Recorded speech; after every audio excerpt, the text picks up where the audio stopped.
Hello students, मैं अनुभा गुप्ता और आज हम ले रहे हैं मॉलिक्यूलर ऑर्बिटल डायग्राम का सेकंड पार्ट। पहले डायग्राम लिए थे हमने हाइड्रोजन और हीलियम के लिए, और आज हम लेंगे लिथियम, बेरिलियम एंड बोरोन के लिए अणु कक्षक आरेख। फर्स्ट हम ले रहे हैं लिथियम के लिए मॉलिक्यूलर ऑर्बिटल डायग्राम कैसा होगा।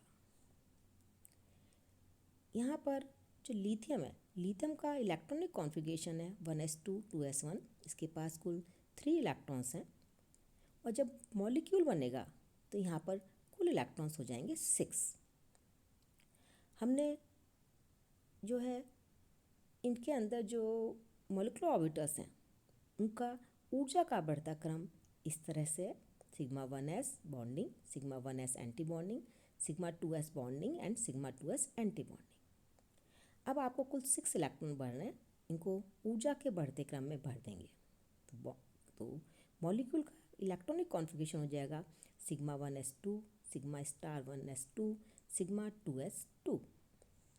अब क्योंकि जो इनर ऑर्बिटल्स हैं बॉन्डिंग के अंदर जो है सिर्फ वैलेंस इलेक्ट्रॉन ही पार्टिसिपेट करते हैं, और अंदर के जो कक्षक हैं वो पूरे भरे हुए हैं, तो हम इसे लिख देंगे के इनर ऑर्बिटल्स जो हैं कम्प्लीटली फिल्ड हैं। तो कॉन्फ़िगरेशन हम इस तरह भी लिख सकते हैं के सिग्मा 2s2।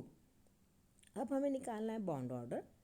बंधन क्रम पता है आपको, बॉन्डिंग इलेक्ट्रॉन की संख्या, एंटी बॉन्डिंग इलेक्ट्रॉन की संख्या अपॉन 2।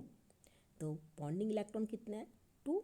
इससे हम देखेंगे 2 इलेक्ट्रॉन्स हैं, एंटी बॉन्डिंग 0 है, डिवाइडेड बाय 2, तो बॉन्ड ऑर्डर हो जाएगा 1। इसका मतलब लिथियम के अंदर जो बॉन्ड है वो सिंगल बॉन्ड है, और यहाँ पर मॉलिक्यूलर ऑर्बिटल के अंदर कोई भी अनपेयर्ड इलेक्ट्रॉन नहीं है। इसका मतलब मॉलिक्यूल कैसा होगा? डायमैग्नेटिक। अब हम इसके लिए मॉलिक्यूलर ऑर्बिटल डायग्राम कैसा होगा हम देखते हैं। ये है लिथियम के लिए मॉलिक्यूलर ऑर्बिटल डायग्राम। लेफ्ट और राइट साइड में है एटम के एटॉमिक ऑर्बिटल्स, सेंटर में है मॉलिक्यूलर ऑर्बिटल्स।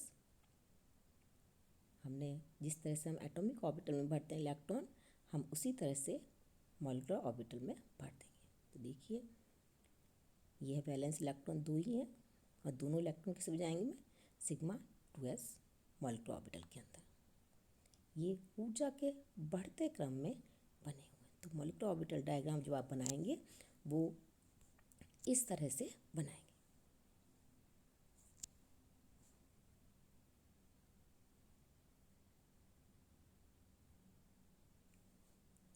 नेक्स्ट है हमारा बेरिलियम मॉलिक्यूल के लिए मॉलिक्यूलर ऑर्बिटल डायग्राम। उसी तरह से हम करेंगे process. Beryllium configuration 1s2 2s2, 4 electron, total electron in molecule 8 हो गए। Electronic configuration of molecule, electronic configuration के लिए हमें मॉलिक्यूलर ऑर्बिटल्स जो बनेंगे उनका एनर्जी ऑर्डर पता होना चाहिए। यहाँ पर फर्स्ट और सेकंड एस ही है, तो जो हम अणु कक्षक बनाएंगे वो फर्स्ट एस और फर्स्ट एस से मिलकर और सेकंड एस मिलेंगे, वही अणु कक्षक हम बना देंगे। तो ये कॉन्फ़िगरेशन हो जाएगा। टोटल आपको 8 इलेक्ट्रॉन भरने हैं: sigma 1s2, sigma star 1s2, sigma 2s2, sigma star 2s2। Again ये शेल कम्प्लीटली फिल्ड है, फर्स्ट शेल, इनका बॉन्डिंग में कोई पार्टिसिपेशन नहीं है, तो हमने रिप्रेजेंट कर दिया के sigma 2s2, sigma star 2s2। बंधन क्रम देख रहे हैं, बॉन्डिंग इलेक्ट्रॉन कितने हैं? 2, non bonding electron 2 equal to 0। इसका मतलब ये मॉलिक्यूल क्या होगा, यहाँ पर बॉन्ड ऑर्डर 0 है, तो 0 है तो ये अनस्टेबल होगा, नहीं बनेगा।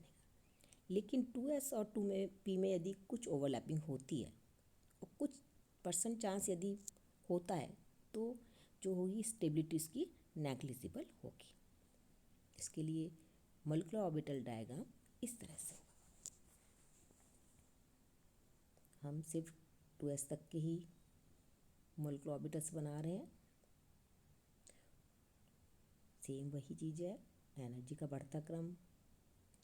बेरिलियम का configuration 1s2 2s2, 1s2 2s2, centre में Be2 के मॉलिक्यूलर ऑर्बिटल्स, सेकेंड एस और सेकेंड एस जब मिलेगा दो मॉलिक्यूलर ऑर्बिटल बनेंगे, sigma 2s bonding, sigma 2s bonding, anti bonding.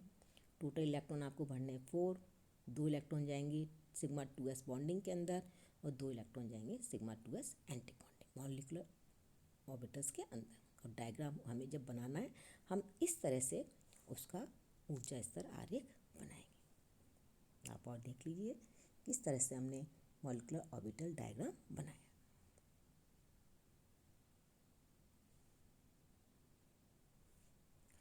Third है P2 मॉलिक्यूल। बोरोन का electronic configuration 1s2 2s2 2p1। Total electron है 5। मॉलिक्यूल के अंदर बोरोन के अंदर हो जाएंगे 10 इलेक्ट्रॉन्स। इलेक्ट्रॉनिक कॉन्फ़िगरेशन जो होगा वो इस तरह से होगा। मॉलिक्यूलर ऑर्बिटल्स का बढ़ता क्रम यहाँ पर ये है। इन जनरल क्या होता है, पाई 2px और 2py की एनर्जी जो होती है, जब अब नेक्स्ट बताते हैं, ऊर्जा का बढ़ता क्रम ये है। आपको 10 इलेक्ट्रॉन भरने हैं, sigma 1s2, sigma star 1s2, sigma 2s2, sigma star 2s2, पाई 2px1, पाई 2py1। यहाँ पर पाई 2px और 2py की एनर्जी बिल्कुल बराबर है। यहाँ फर्स्ट शेल कंप्लीट है तो हमने इसको लिख दिया के sigma 2s2, sigma star 2s2, पाई 2px1, पाई 2py1। अब हम निकालेंगे बॉन्ड ऑर्डर। बॉन्ड ऑर्डर कैसे होगा, बॉन्डिंग इलेक्ट्रॉन कितने हैं, 2 इलेक्ट्रॉन है सिग्मा 2s के अंदर और 2 इलेक्ट्रॉन है, एक इलेक्ट्रॉन 2px, एक इलेक्ट्रॉन 2py के अंदर जो पाई ऑर्बिटल्स के अंदर है। तो टोटल इलेक्ट्रॉन हो गए 4। एंटी बॉन्डिंग इलेक्ट्रॉन कितने, 2, और इलेक्ट्रॉन किस में, सिग्मा स्टार 2s के अंदर 2। तो बॉन्ड ऑर्डर कितना आएगा 1। तो यहाँ पर भी जो है बॉन्ड ऑर्डर 1 होगा। बोरोन बॉन्ड के बीच में सिर्फ सिंगल बॉन्ड होगा। अब देखिए अणु पैरामैग्नेटिक है डायमैग्नेटिक। यहाँ पर अणु कक्षक के अंदर 2 अनपेयर्ड इलेक्ट्रॉन है। इसका मतलब क्या हुआ, मॉलिक्यूल जो होगा पैरामैग्नेटिक होगा विद 2 अनपेयर्ड इलेक्ट्रॉन्स। अब हमने बनाया ये बोरोन के लिए मॉलिक्यूलर ऑर्बिटल डायग्राम। क्योंकि यहाँ पर बोरोन का कॉन्फ़िगरेशन कितना है, 1s2 2s2 2p1, सेम इधर है। अब p ऑर्बिटल भी इलेक्ट्रॉन है तो हम सभी मॉलिक्यूलर ऑर्बिटल्स बनाएंगे। क्यों, 2p और 2p एटॉमिक ऑर्बिटल के मिलने से 6 मॉलिक्यूलर ऑर्बिटल्स बनेंगे। 1s कंबाइन होंगे तो बनेगा sigma 1s bonding, sigma 1s anti bonding, sigma 2s bonding, sigma 2s anti bonding. 2p और 2p जब मिलेंगे तो ये 6 मॉलिक्यूलर ऑर्बिटल्स बनेंगे। यहाँ पर सिर्फ डिफरेंस ये है कि जो सिग्मा 2pz की एनर्जी पाई 2px और 2py से ज़्यादा है। अब आपको जो इलेक्ट्रॉन भरने हैं 10 इलेक्ट्रॉन्स भरने थे तो हमने सिग्मा 1s के अंदर भर दिए, सिग्मा स्टार 1s के अंदर भर दिए 2 इलेक्ट्रॉन 4, 2 इलेक्ट्रॉन सिग्मा 2s के अंदर और 2 electron sigma 2s anti bonding के अंदर। अब बचे हुए 2 इलेक्ट्रॉन हम भरेंगे पाई 2px और 2py के अंदर। हम यहाँ पर एक एक इलेक्ट्रॉन ही बनेंगे। हुंस रूल ऑफ मैक्सिमम मल्टीप्लिसिटी के हिसाब से हम पहले दोनों में सिंगल सिंगल इलेक्ट्रॉन भरेंगे। यहाँ पर देखिए आप 2 अनपेयर्ड इलेक्ट्रॉन है इसलिए मॉलिक्यूल जो है पैरामैग्नेटिक है। हमने यहाँ पर ये बना दिए दोनों ऑर्बिटल्स जो कि आपकी फर्स्ट शेल कंप्लीट है।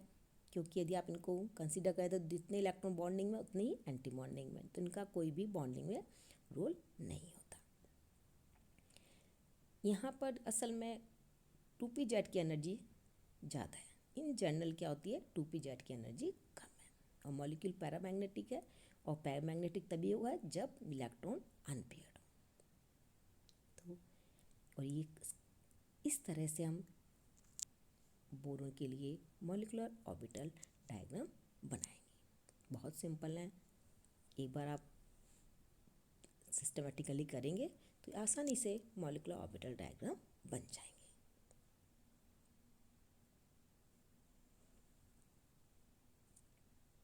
नेक्स्ट वीडियो में हम बचे हुए कार्बन, नाइट्रोजन, इन सब के लिए मॉलिक्यूलर ऑर्बिटल डायग्राम लेंगे और बाद में हम लेंगे हेटेरोडायटोमिक मॉलिक्यूल के लिए, जिसमें दोनों एटम अलग अलग होंगे। तो यह आप हमने देखा कि हम किस तरह से मॉलिक्यूलर ऑर्बिटल डायग्राम बना सकते हैं। Thank you.